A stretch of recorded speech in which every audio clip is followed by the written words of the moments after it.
alasan paling baku, ukuran paling pas untuk kemudian menjadi alasan seseorang meninggal itu karena jatah rizkinya habis. Orang itu kalau sudah meninggal berarti rizkinya sudah habis. Mau dia sakit, mau dia nggak sakit, mau dia kecelakaan atau dia nggak kecelakaan, asal rizkinya habis, mati dia. Jadi jemaah dirahmati Allah Subhanahu wa taala, orang bisa sakit apa saja. Fulan katakanlah meninggal gara-gara sakit diabetes katakanlah. Buktinya sampai hari ini ada banyak orang juga punya penyakit diabetes tapi masih hidup. Ada orang punya sakit stroke katakanlah, kemudian dia meninggal. Orang bilang dia meninggal karena stroke. Padahal juga hari ini ada banyak orang kena stroke masih hidup. Penyakitnya sama, tapi kenapa yang satu masih hidup, yang satu meninggal? Yang satunya karena rizkinya habis, yang satunya rizkinya masih ada. Maka dia bisa sakit apa saja, dia bisa kecelakaan, dia bisa kepleset, dia bisa sakit apa saja, asal dia masih hidup, itu berarti rizkinya masih ada. Kalau pagi hari Allah membangunkan kita dari tidur kita, maka yakin, seyakin-yakinnya hari itu Allah masih menyiapkan rezeki buat kita. Keyakinan ini penting untuk kita pupuk jemaah dirahmati Allah di dalam diri kita, agar kita tidak sampai harus menghalalkan segala cara hanya semata-mata untuk mencari rezeki. Karena semata-mata mencari rezeki kita menghalalkan segala cara, padahal rezekinya sudah ditentukan sama Allah Subhanahu wa ta'ala. Orang tuh kalau sampai mencuri, sampai mengambil hak orang lain, sampai berbuat curang, berdusta, tidak jujur, hanya gara-gara ingin mencari rezeki, itu berarti dia tidak yakin bahwa rezekinya sudah dijamin oleh Allah Subhanahu wa ta'ala. Maka menarik kalimatnya malaikat Jibril. Beliau kemudian mengatakan, maka naiflah wahai Muhammad, kalau ada kemudian seseorang hamba Allah, dia bekerja, bahasa kita, dia lembur terus, sibuk terus, padat terus pekerjaannya, berangkat pagi, pulang sore, atau bahkan pulang malam, atau bahkan pulang paginya lagi, sampai dia lupa pada Allah Subhanahu wa ta'ala, sampai dia lupa pada sholatnya, lupa pada taat kepada Allah, hanya gara-gara mencari rezeki yang sudah Allah tentukan. Yang penting dulu, setiap kita harus punya keyakinan ini. Asal masih bangun berarti masih punya rezeki, sehingga kita tidak perlu melakukan dosa untuk sekedar mencari rezeki. Ada banyak kemudian orang harus berdusta, harus curang, harus mengurangi timbangan, harus kemudian mengambil hak orang hanya semata-mata untuk mendapatkan rezeki dari Allah, padahal rezekinya sudah ditentukan.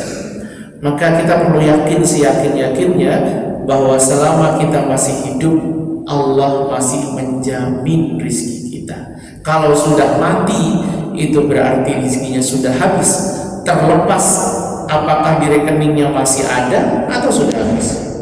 Kalau ada orang mati, di rekeningnya masih tersisa 1 miliar, itu bukan rezeki dia. Bisa jadi itu rezeki ahli warisnya, atau mungkin rezeki temannya, atau bahkan rezeki musuhnya. Yang jelas Allah tidak kekurangan cara untuk menyampaikan apa yang ada di rekening itu kepada orang yang sudah Allah kehendaki. Maka jemaah dirahmati Allah Subhanahu wa ta'ala, kita bersyukur kepada Allah karena malam hari ini Allah masih memberikan kita hidup. Itu berarti malam ini Allah masih menjamin rezeki kita semua. Bapak Ibu dirahmati Allah Subhanahu wa ta'ala, kita sebenarnya akan membahas 2 nabi ya. Karena dua nabi ini literasinya sangat sedikit, baik di dalam Quran maupun di dalam sunnah-sunnah baginda Rasul, maupun juga di dalam kitab-kitab sirah.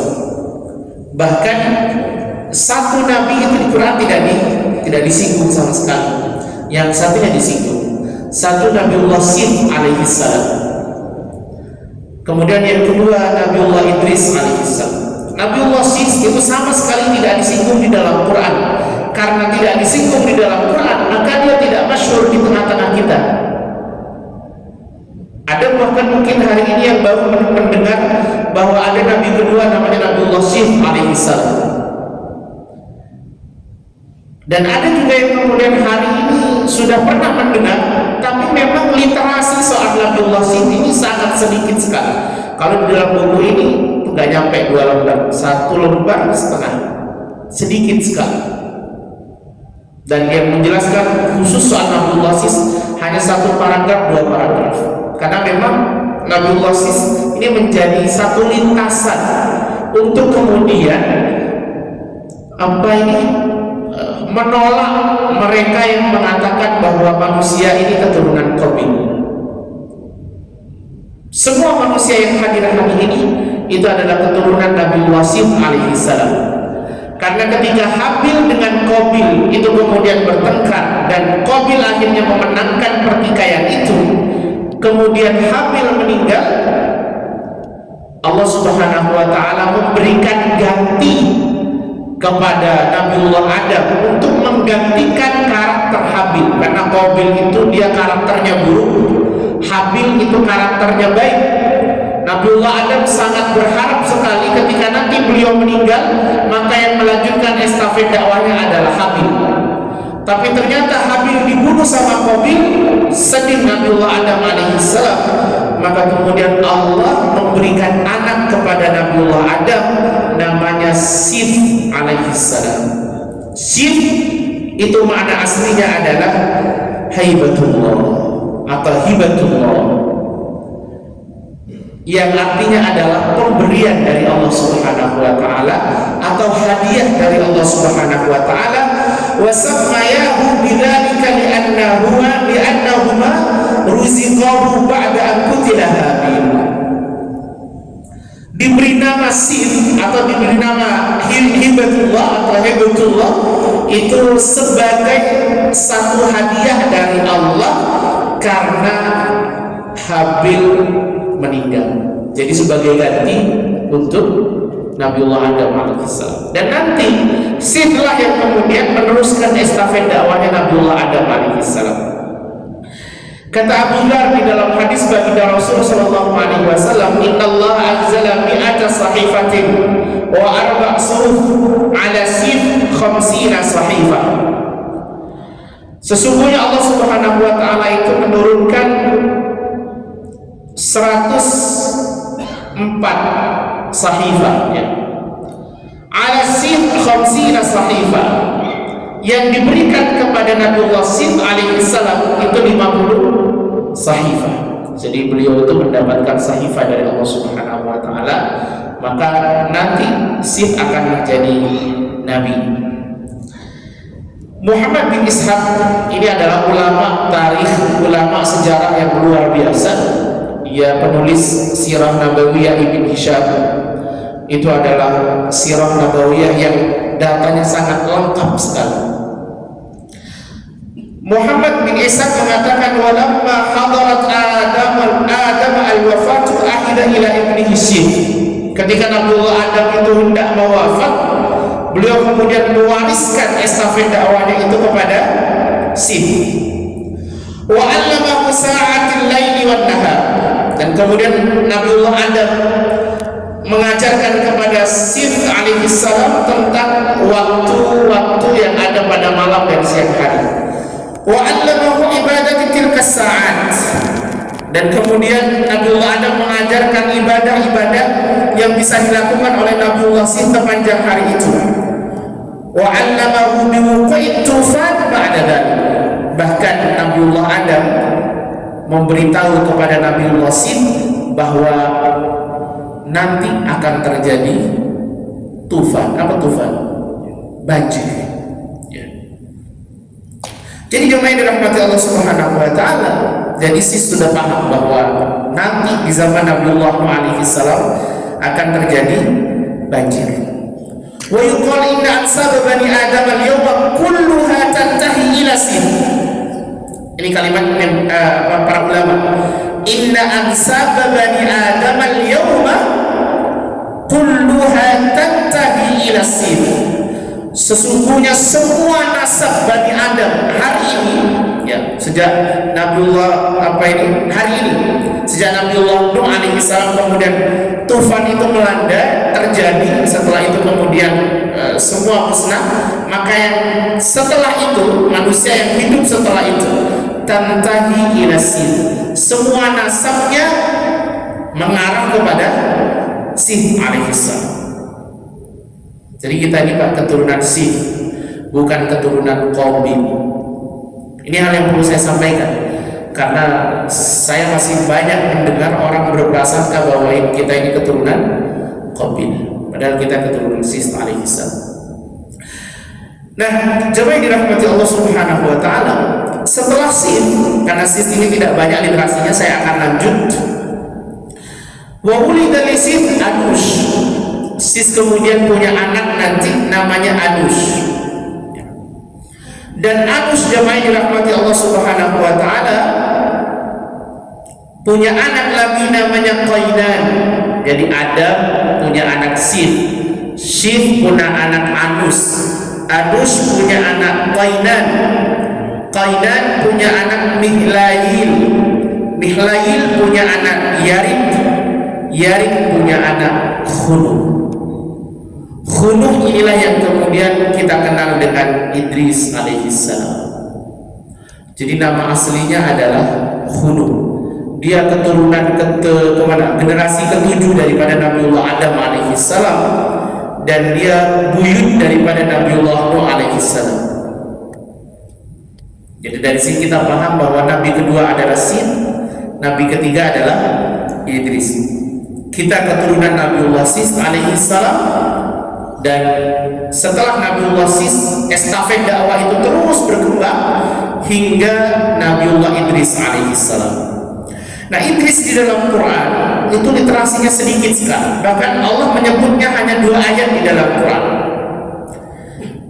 Allah sebut di dalam surah Maryam ayat ke-56 dan sampai 57. Kata Allah, wadhkur fil kitab Idris, dan ceritakan wahai Muhammad tentang Idris, atau ingatlah wahai Muhammad di dalam kitab Al-Quran tentang Idris, innahu kana siddiqan nabiyya. Sesungguhnya Idris itu adalah orang yang jujur lagi seorang nabi.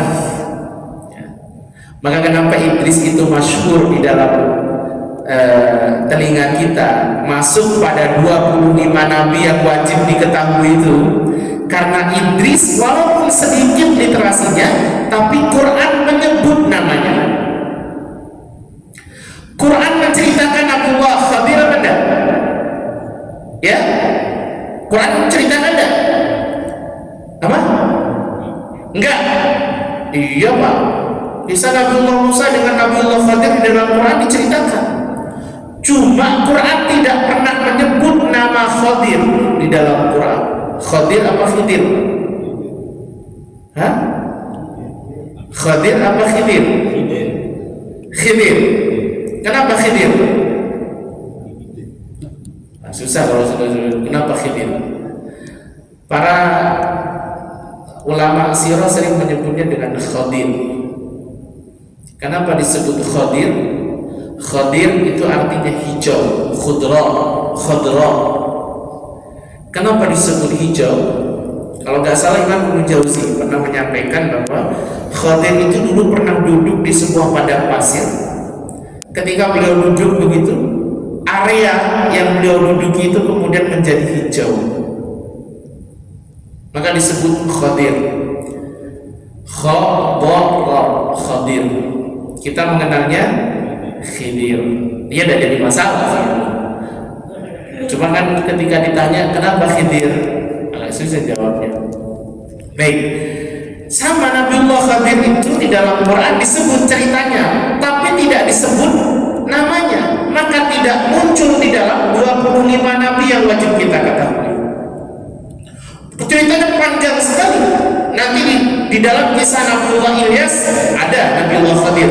Di dalam kisah Nabiullah Musa ada Nabiullah Khadir. Tetapi karena nama tidak pernah disebut di dalam Quran, maka dia tidak ada di dalam 25 nabi itu. Sementara Idris alaihissalam kisahnya sedikit sekali. Sedikit kisah Idris. Hanya 2 ayat.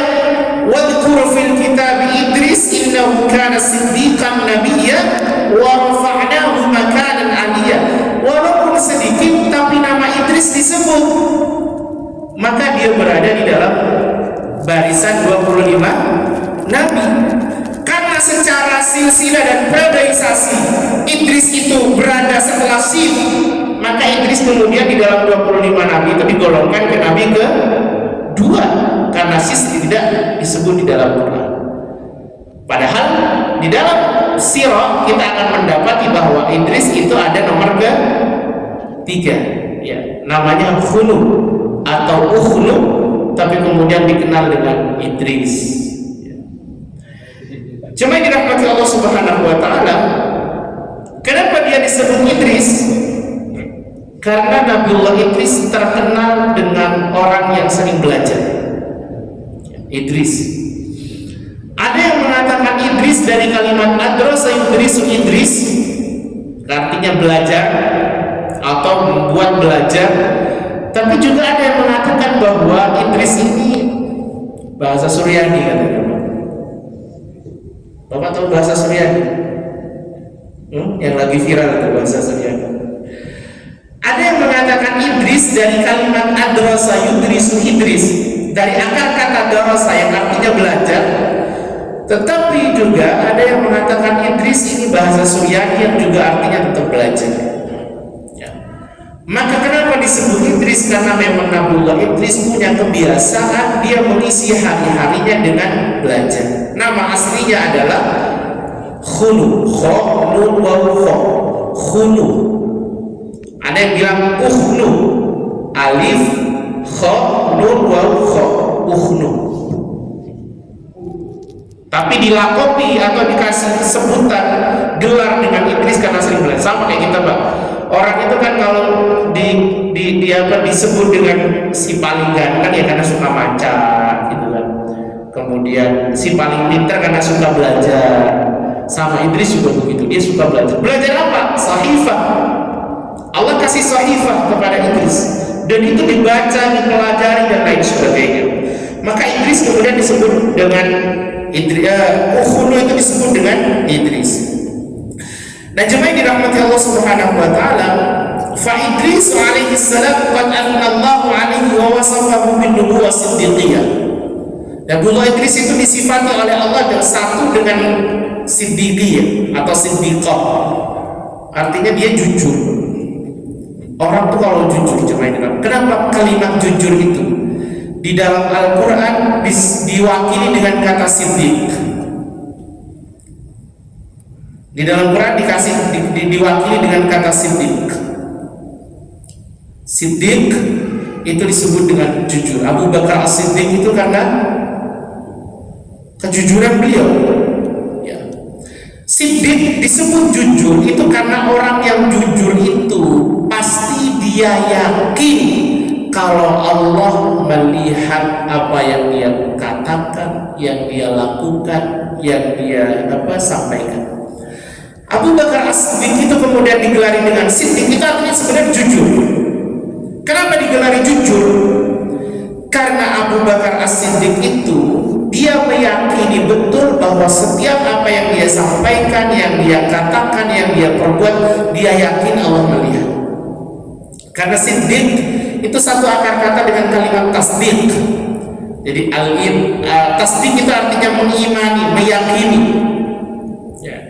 Jadi kalau orang itu jujur, pasti di dalam hatinya dia yakin bahwa Allah melihat, bahwa Allah mendengarnya. Maka dia tidak mau mengatakan kalimat yang tidak sesuai dengan yang terjadi. Kenapa? Karena dia takut Allah melihat, Allah mendengar. Kemudian coba dirahmati Allah Subhanahu wa Ta'ala, Idris awwalu bani Adam util nubuwwah ba'da Adam wa Syith alaihi salam. Jadi Idris itu adalah nabi ketiga setelah Adam, Nabiullah Syith, kemudian Nabiullah Idris alaihi salam.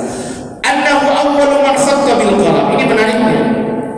Idris adalah orang yang pertama kali menemukan pena, orang yang pertama kali menulis. Jadi Idris saking dari sering belajarnya sampai akhirnya juga beliau adalah orang yang pertama kali menemukan pena, menemukan kolam, bisa nulis. Di zaman Nabiullah Adam tidak ada. Dan masuk kepada Nabiullah Idris setelah ratusan tahun, barulah kemudian Idris belajar, kemudian menulis dan lain sebagainya. Wa qad adraka min hayati Adam 300 sana wa 8 sinin. Dan Idris menangi Nabiullah Adam. Artinya di masa Idris ini keturunan yang ketujuh, generasi yang ketujuh, Idris masih menangi Nabiullah Adam sepanjang 380 tahun namanya. Jadi ketika Idris ini lahir, Nabiullah Adam masih hidup. Bahkan masih berdampingan kehidupannya dengan Nabiullah Idris itu sepanjang 380 tahun namanya. Memang Nabiullah Adam itu umurnya panjang. Allah kasih jatah 1000, dikurangi 60 tahun. 60 tahunnya dikasih kepada Nabiullah Daud alaihissalam, sehingga tersisa 940 tahun. 940 tahun. Makanya di dalam Quran umur manusia yang paling lama siapa? Hah? Nabiullah. Nah, di dalam Quran disebut siapa? Nuh alaihi salam. Wa labitha fihim alfa sanatin illa 50 ama. Selisih 10 tuh. Ya. Karena Nabiullah Adam terkurangi. Seandainya Adam persis genap 1000, maka yang disebut Adam alaihissalam. Karakter di Quran itu gini Pak, kalau ada nama disebut di Quran itu bisa dua kemungkinan. Nama itu adalah nama orang paling baik atau nama orang paling buruk. Jadi ketika Nabiullah Adam disebut itu orang baik luar biasa, sama ketika Fir'aun disebut itu orang buruk paling luar biasa. Itu di Quran. Kalau umur disebut, maka umur itu paling tinggi. Termasuk kalau Quran nyebut hatta idza balagha ashuddahu wa balagha 40 sana, sampai ketika anak itu berusia dewasa dan usianya sudah mencapai 40 tahun. Usia 40 tahun yang disebut Quran itu usia istimewa. Usia istimewa. 40 tahun para nabi banyak diutus ketika itu. 40 tahun adalah usia matangnya seseorang. Makanya kemarin sebenarnya 40 tahun itu sudah bagus tuh menentukan capres 40 tahun itu. Ketika dikurangi jadi, karena 40 tahun yakin fadil kita ketika menentukan 40 tahun itu dasarnya Quran. Hatta idza balagha ashuddahu wa balagha 40 sana. Sampai ketika anak itu mencapai usia dewasa dan usianya 40 tahun, Quran dengan eksplisit mengatakan 40 tahun. Kalau ditelisik, para ahli tafsir mengatakan karena usia 40 tahun adalah usia matangnya seseorang. Orang tuh kalau usia 40 tahun matang dia, Pak.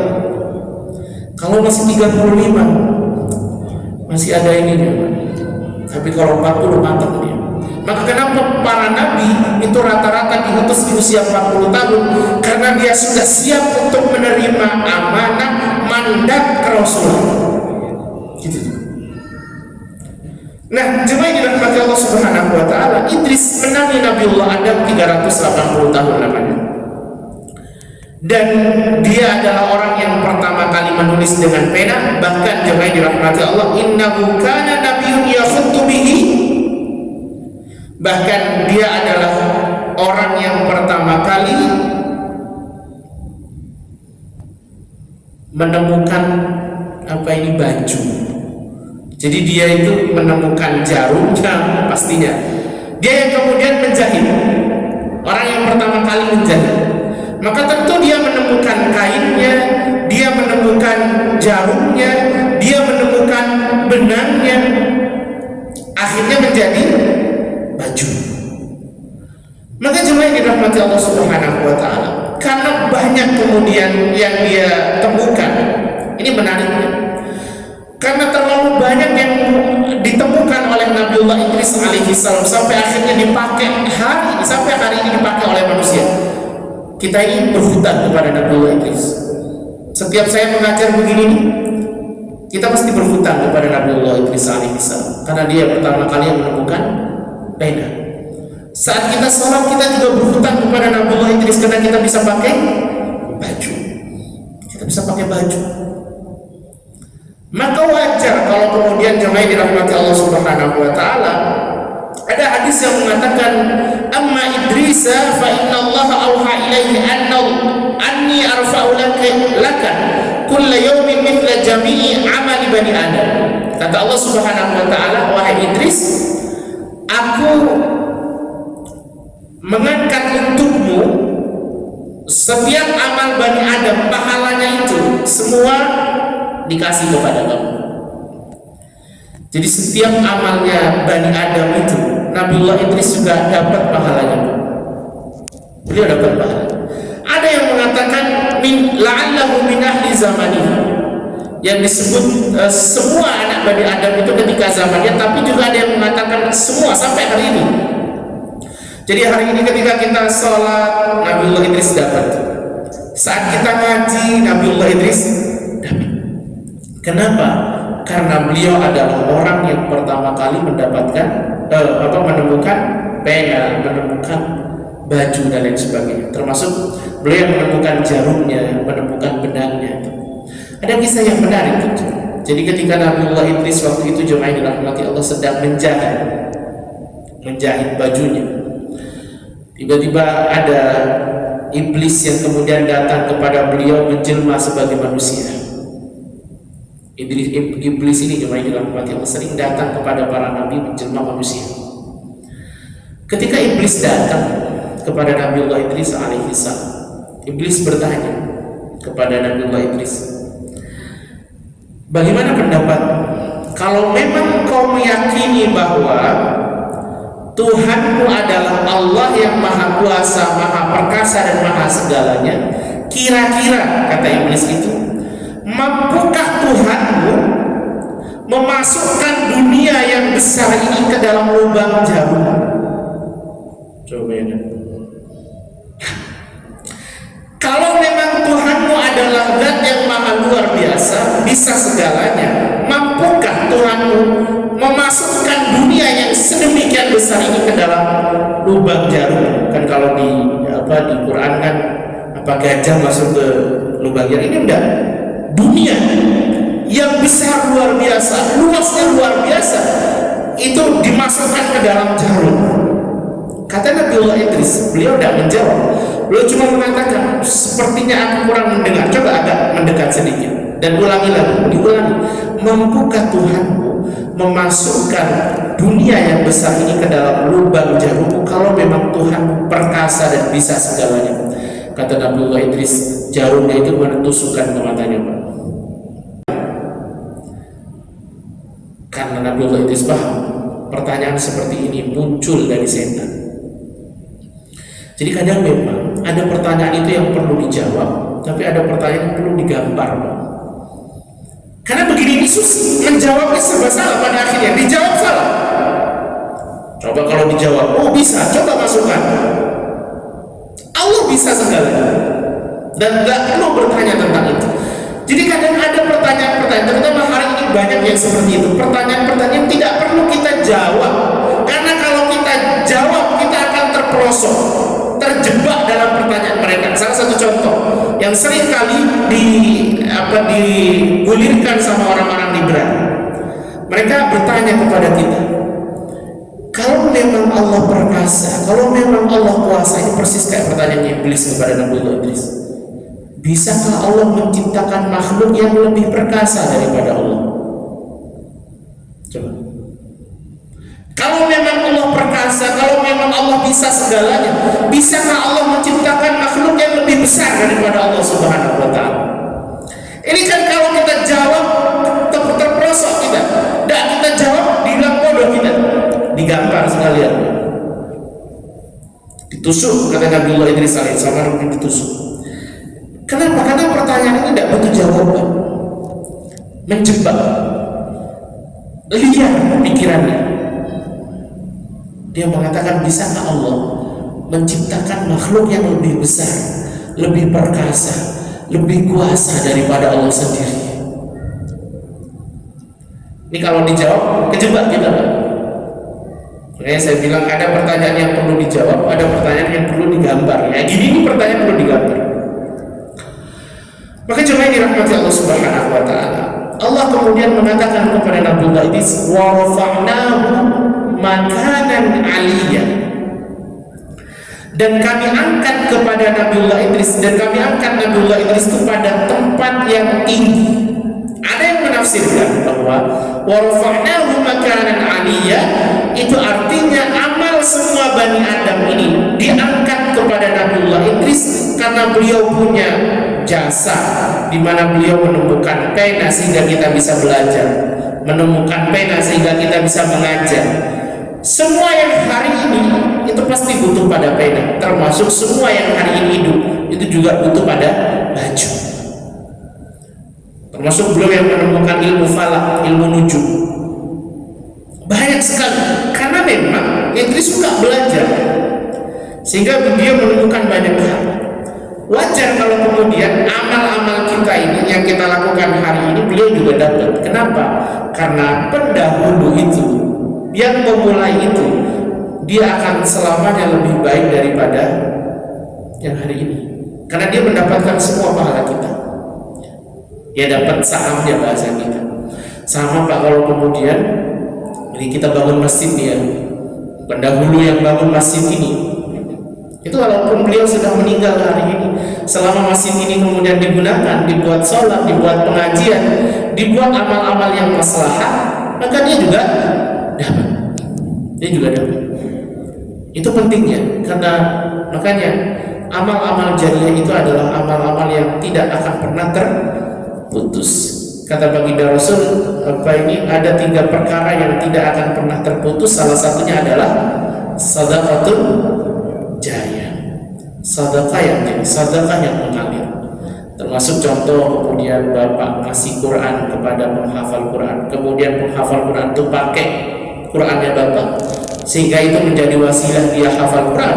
Selama dia masih memurojaah Qurannya, selama itu juga dapat pahala. Walaupun Qurannya sudah lapuk, sudah rusak, tapi yang dipindahkan ke dalam otaknya itu terus ada, maka selama itu kita juga dapat pahala. Maka apa yang dilakukan oleh Nabiullah Idris luar biasa, karena beliau adalah yang memulai. Siapa yang hari ini gak butuh pena? Siapa hari ini yang gak butuh baju? Hampir semua manusia yang hidup hari ini itu butuh pena, butuh baju. Maka wajar kalau kemudian amal kita semua ini juga ditransfer kepada Nabiullah Idris alaihi salam. Maka kemudian wa rafa'nahu makanan 'aliyya. Allah mengangkat tempat Nabiullah Idris di tempat yang tinggi. Nah, jemaah dirahmati Allah Subhanahu wa taala, karena Allah mewahyukan kepada Nabiullah Idris bahwa dia punya banyak amal. Bahkan semua manusia, amalnya anak Bani Adam ini didapat juga oleh Nabiullah Idris. Maka waktu itu jemaah dirahmati Allah, Nabiullah Idris berharap agar umurnya dipanjangkan, karena dia bisa pengen melakukan banyak hal. Jadi begini, kita itu kalau sama Allah dikasih umur panjang, itu sebenarnya kita punya kesempatan untuk mengungguli ibadah orang-orang yang mendahului kita. Paham ya? Karena kita bisa sholat lebih banyak, puasa lebih banyak, sedekah lebih banyak gitu. Tetapi kalau kemudian umur kita panjang tapi amal kita sedikit, bahkan dosa kita lebih banyak, maka panjangnya umur itu istidraj bagi kita, jemaah dirahmati. Maka selalu kita minta kepada Allah agar umur kita ini bukan hanya sekedar panjang, tapi barokah. Umur yang barokah itu kadang nggak panjang, Pak, tetapi manfaatnya besar. Imam Nawawi itu umurnya nggak nyampe 40 tahun, 30 sekian. Tetapi apa yang beliau lakukan dan beliau sumbangkan ke dalam dunia ini itu melampaui umurnya. Siapa yang tidak kenal dengan kitab Riyadhus Shalihin? Semua tahu. Itu kitabnya Imam An-Nawawi. Luar biasa. Umurnya pendek tapi barokah. Tapi yang kita inginkan adalah pokoknya umur kita barokah. Dipanjangkan barokah, dipendekkan juga barokah. Apa itu barokah? Barokah itu adalah ziyadatul khair fi kulli syai'. Bertambahnya kebaikan dalam segala hal. Sesuatu itu barokah, ukurnya bertambah kebaikan. Contoh, kalau kita bikin rumah baru itu barokah ketika rumah baru itu menjadi lebih baik dibandingkan rumah yang lama dari sisi kebermanfaatannya. Rumah itu bisa dibuat ngaji lebih banyak, dibuat kajian atau dibuat belajar lebih banyak, digunakan untuk banyak hal. Sama, umur itu barokah karena semakin tua semakin maslahat, semakin banyak manfaat. Nah, Nabiullah Idris minta kepada Allah, ya Allah, karena aku tahu bahwa amalnya Bani Adam ini dikasih kepada aku, pengen umur yang lebih panjang. Aku pengen umur yang lebih panjang. Maka jemaah ini rahmati Allah Subhanahu wa taala, fa'atahu khalilun lahu minal malaikah. Suatu hari ada malaikat datang kepada Nabiullah Idris alaihi salam. Nabiullah Idris itu punya khalil. Khalil itu teman akrab. Teman akrabnya adalah malaikat. Coba bayangkan. Teman akrabnya malaikat. Khalilun minal malaikah. Kesayangan, keakraban, teman yang sejati tapi dari golongan malaikat. Ada riwayat yang mengatakan malaikat yang disebut adalah malaikat penjaga matahari, yang ini membawa matahari. Karena ada yang mengatakan bahwa Nabiullah Idris itu pernah suatu waktu keluar dari rumahnya dalam kondisi panas, matahari lagi panas. Tiba-tiba beliau berdoa kepada Allah Subhanahu wa taala, ya Allah, ringankan beban malaikat pembawa matahari. Maka kemudian jemaah dirahmati Allah, malaikat matahari menjadi ringan. Matahari menjadi ringan ketika dibawa. Kemudian malaikat itu datang kepada Nabiullah Idris dan menjadi temannya, menjadi khalil. Khalil itu bukan sekedar sahib. Khalil lebih akrab daripada sahib. Ya. Makanya Umar itu sahabat baginda Rasul, tapi lebih akrab Abu Bakar kepada baginda Rasul. Karena Abu Bakar itu dia adalah kesayangan atau sahabat akrabnya Nabiullah Muhammad SAW. Sama. Idris punya sahabat akrab dari malaikat. Kemudian malaikat itu datang kepada Idris. Kemudian malaikat itu mengatakan, Innallaha auha. Idris mengatakan kepada malaikat itu, Innallaha auha ilayya kada wa kada. Sesungguhnya Allah memberitahuku, mewahyukan kepada aku bahwa begini itu artinya amal Bani Adam ini ditransfer kepada Nabiullah Idris. Nabiullah Idris dapat pahalanya. Fakallama fiya malakal maut hatta azdada amalan. Maka aku pengen berbicara dengan malaikat maut agar dia bisa menambah umurku dan aku bisa menambah amalku. Fahamilahu baina janaihi hatta sa'ida bihi ila sama. Gimana caranya? Nabiullah Idris tanya kepada malaikat, gimana caranya? Ya kalau kamu mau minta umur yang lebih panjang, ya kamu bilang sendiri kepada malaikat maut. Gimana caranya? Kamu tak bawa ke atas langit. Jadi Nabiullah Idris itu diangkat oleh malaikat itu ke atas langit. Falamma kana fis sama'ir rabi'ah. Ketika Nabiullah Idris sudah sampai di langit keempat, dibawa di atas sayap malaikat tadi, dibawa ke atas. Talaqahu malakul maut munhadira. Di langit keempat itulah kemudian Nabiullah Idris bertemu dengan malaikat maut. Ini menarik bisa juga. Faqala malakul maut. Ketika bertemu dengan malaikat maut, malaikat yang tadi membawa Nabiullah Idris ketemu dengan malaikat maut berpapasan. Kemudian faqala malakul maut, maaf. Fakallama malakul maut fil ladzi kallamahu fihi Idris. Maka malaikat yang tadi membawa Idris itu dia bilang kepada malaikat maut bahwa Idris mengajukan perpanjangan umur. Idris mengajukan perpanjangan umur karena begini-begini. Salah satu sebabnya adalah dia pengen amalnya lebih banyak. Ini penting buat kita, Pak, untuk memotivasi kita bahwa keinginan kita meminta kepada Allah agar kita dipanjangkan umur itu semata-mata agar amal kita bisa lebih baik. Maka apa yang terjadi jemaah dirahmati Allah? Faqala wa aina Idris, kata malaikat maut itu, di mana Idris? Malaikat maut. Terkejutlah kemudian malaikat yang membawa Idris.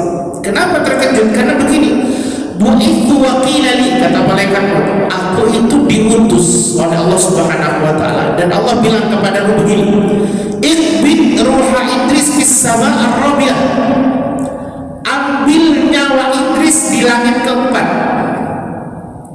Faja'altu aqulu, maka aku kaget, aku bilang kepada Allah Subhanahu wa taala, kaifa aqbidu ruhahu fis sama ar-rabi'ah wa huwa fil ardh, bagaimana aku bisa mencabut rohnya Idris di langit yang keempat sementara dia berada di dunia?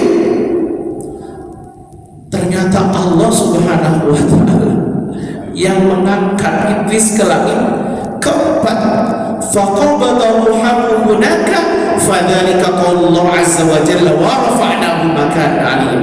Maka segera saja saat tahu bahwa Idris ada di langit keempat, dilakukan perintah Allah, dicabut ruhnya. Dan itulah kata para ulama, itulah maksud dari wa rafa'nahu makanan 'aliyya. Jadi cuma ini rahmati Allah, ini penting sekali bahwa kita ini hidup ikut apa yang sudah Allah atur buat kita. Kita hidup sesuai dengan takdirnya Allah Subhanahu wa ta'ala. Bayangkan malaikat tadi itu gak habis pikir, gimana cara saya bisa mencabut rohnya Idris di langit keempat sementara orangnya ada di bumi. Ternyata justru Idris lah yang mendatangi dia, ketemu berpapasan di langit keempat, kemudian dicabut. Sama dengan kita jemaah dirahmati Allah, hidup ini kita hanya ikut apa yang Allah aturkan buat kita. Allah mengatur kita harus sakit, terima. Allah mengatur kita harus kehilangan, terima. Karena kalau tidak diterima, kita sendiri yang rugi. Salah satu contoh, kalau kita nanti bicara kisah Nabiullah Yusuf alaihissalam, Yusuf adalah orang yang betul-betul menerima takdir Allah Subhanahu wa ta'ala. Yusuf itu ketika mau dicemplungkan ke dalam sumur, la tunabbi annahum bi'am, kata Allah Subhanahu wa ta'ala, la tunabbi annahum bi'amrihim hadza wa hum la yashurun. Kami kasih berita kepada Yusuf bahwa setelah ini kau akan dicemplungkan ke sumur, setelah itu kamu akan kemudian dibawa sama musafir, dibawa ke Mesir, dijual sebagai budak, habis itu kamu difitnah, dimasukkan ke dalam penjara. Allah briefing detail kepada Nabiullah Yusuf ketika mau dimasukkan. Kenapa saya bilang Allah briefing detail? Itu kalimat Quran. Sehingga ketika Nabiullah Yusuf menerima itu semua, akhirnya apa? Nabiullah Yusuf mendapatkan kebesarannya di Mesir. Coba bayangkan kalau kemudian Nabiullah Yusuf berontak, tidak mau nerima, dicemplungkan ke sumur, berontak.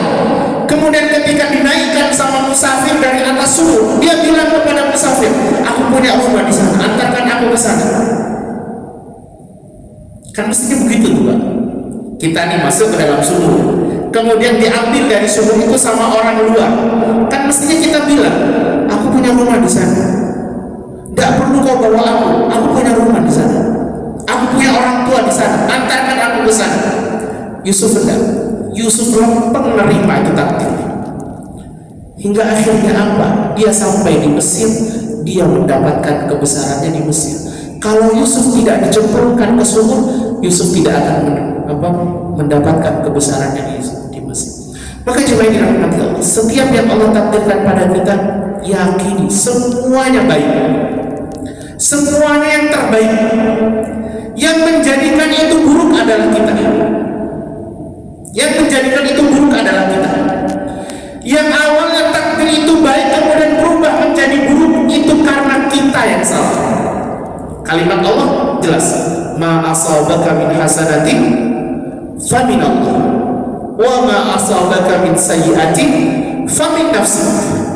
Apa saja yang menimpamu dari kebaikan pasti dari Allah, dan apa saja yang menimpamu dari keburukan pasti dari dirimu sendiri. Allah kasih sakit sama kita, kita terima, kita coba sabar, kita mencari berbagai macam alasan untuk husnuzan sama Allah. Ya Rabbi, mungkin kau kasih aku sakit karena engkau ingin menghilangkan dosaku.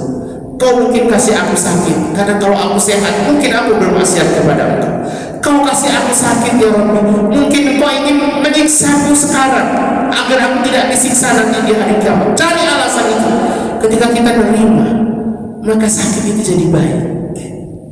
Tapi kalau kita tidak menerima, tidak sadar, bahkan berontak, mencari kambing hitam, yang bikin aku sakit fulan, yang bikin aku sakit karena ini, yang bikin aku sakit karena ini, maka rasa sakit tidak diterima, dia akan bertambah sakit, hati kita bertambah sempit, pada akhirnya dia berubah menjadi takdir buruk. Karena prinsip kita, apa yang baik pasti dari Allah. Pertanyaan saya, takdir dari siapa? Dari Allah. Maka pasti baik, pasti baik, asal kita mau menerima itu. Tapi kalau kita berontak, tidak mau menerima, bahkan suuzon sama Allah, maka takdir yang awalnya baik itu dia berubah menjadi takdir buruk. Coba bayangkan, Idris itu diminta sama Allah untuk dicabut di langit keempat.